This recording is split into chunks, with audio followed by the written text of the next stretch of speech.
Olá, tudo bem? Hoje vamos falar sobre suporte básico de vidas. Um assunto muito importante não só na escola, mas para você levar para a sua vida, certo? Então vamos falar sobre a introdução ao suporte básico de vida, incluindo reconhecimento e ações em parada cardiorrespiratórias.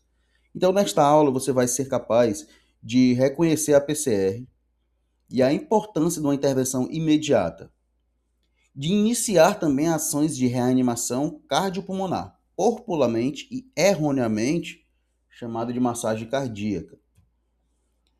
E quais são as ações para realizar uma RCP de qualidade? Porque não adianta fazer a manobra sem efetividade. É necessário qualidade no atendimento para que a vítima recupere seus sinais vitais.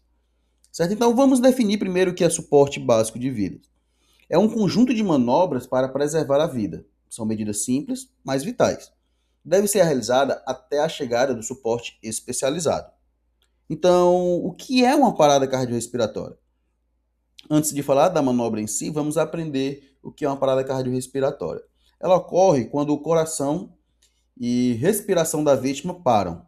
Neste caso, a vítima está inconsciente, sem pulso detectável e sem respiração, podendo ter algum reflexo de uma respiração agônica, que isso é um movimento involuntário, que é o chamado gasping.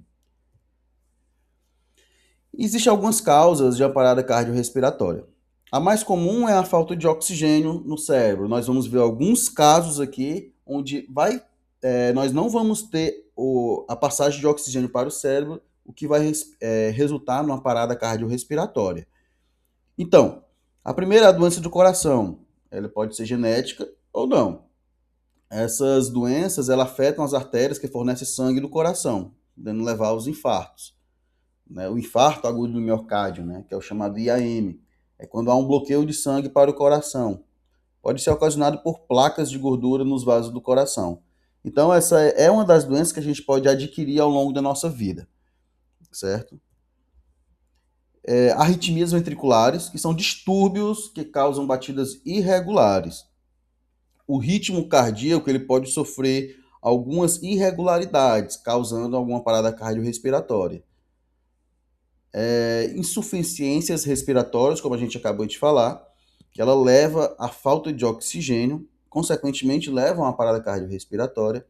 A hipóxia, que é exatamente a deficiência de oxigênio no corpo, né? Causado inclusive em altas altitudes, né? Onde o ar é muito rarefeito, a pessoa tem dificuldade para respirar. Afogamento, que também é uma privação de oxigênio, porque a pessoa submersa ela não consegue respirar. Infecções graves que comprometem a oxigenação do sangue e, consequentemente, uma parada cardiorrespiratória. Choque hipovolêmico, que é a perda de fluidos, o extravasamento de sangue, por exemplo. Choque elétrico, que altera a função cardíaca, ele altera as batidas do coração, causando algumas arritmias, consequentemente, pode causar uma parada cardiorrespiratória. E o acidente vascular cerebral, que é uma condição que pode levar a PCR, resultando na perda súbita da função cerebral comprometendo a respiração. Traumas com hemorragia, que é a mesma coisa do choque hipovolêmico, onde a pessoa perde muitos fluidos, perde muito sangue, e não há sangue suficiente para levar o oxigênio aos órgãos. Então, o que fazer no caso de uma PCR?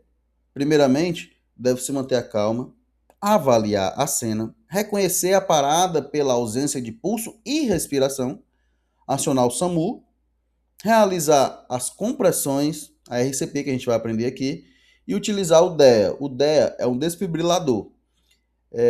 Deveria existir em todas as escolas, porém nós sabemos a condição, né, que por ser um valor mais alto, ele quase nunca tem nas escolas, né? Então, quais os fundamentos de uma reanimação cardiopulmonar?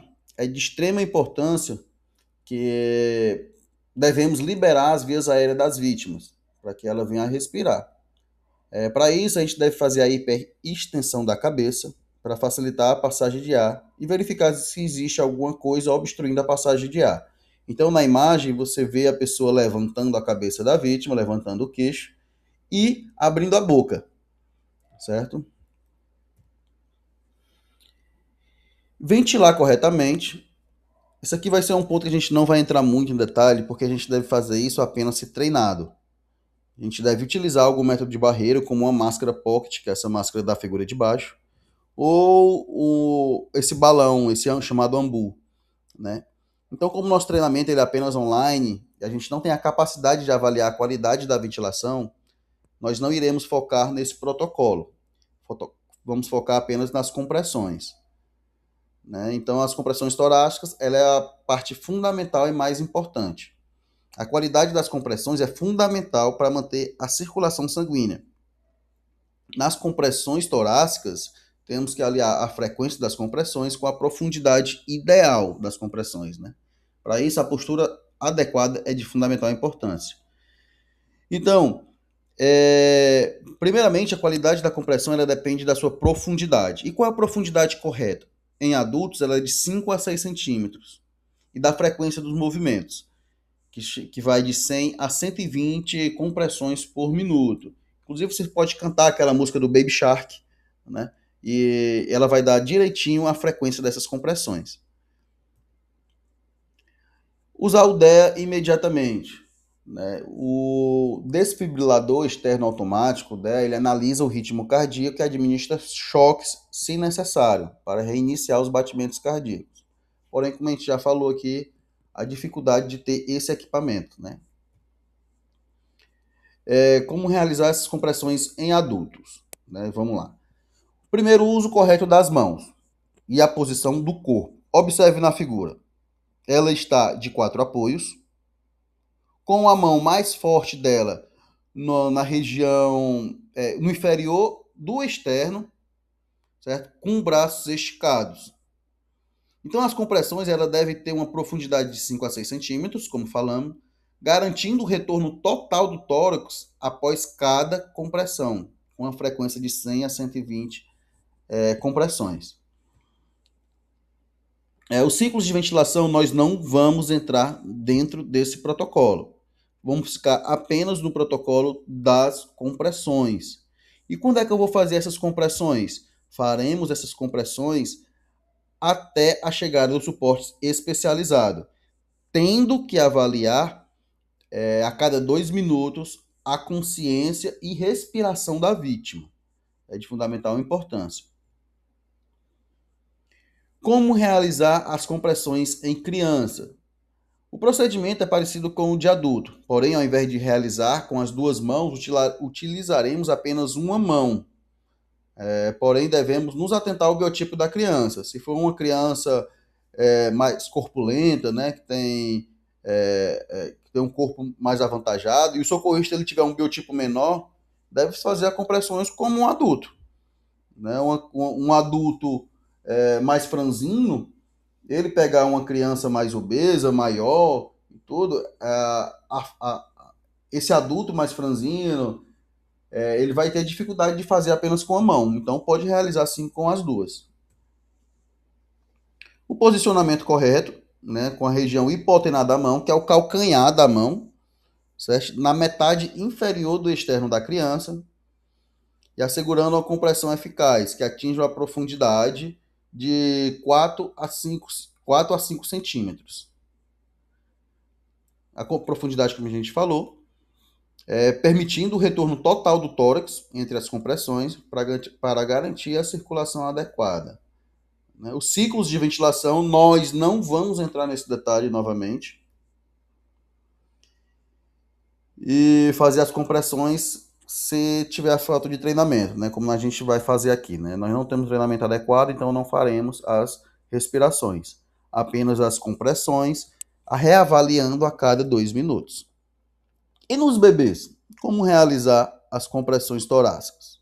A técnica da compressão ela vai ser parecida com a de uma criança, com uma mão, ou eu vou fazer a técnica do abraço torácico, onde eu envolvo as minhas mãos entre o tórax e as costas da vítima, né? E eu vou fazer as minhas compressões com os dedos polegares, certo? E aí, essas compressões ela vai ter cerca de 4 centímetros de profundidade e retorno total do tórax do bebê.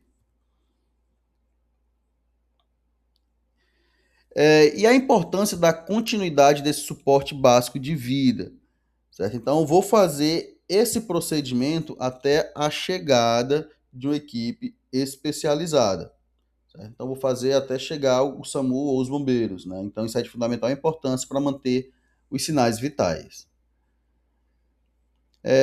Partindo para a conclusão da nossa aula, que agora você aprendeu sobre o suporte básico de vidas, é de fundamental importância que você assista os vídeos a seguir. Nós temos alguns vídeos que vai falar sobre essas compressões, né? E saber na prática como são realizadas as manobras de reanimação cardiopulmonar. Na próxima aula, a gente vai falar sobre as obstruções de vias aéreas, chamado OVAS, o famoso engasgo.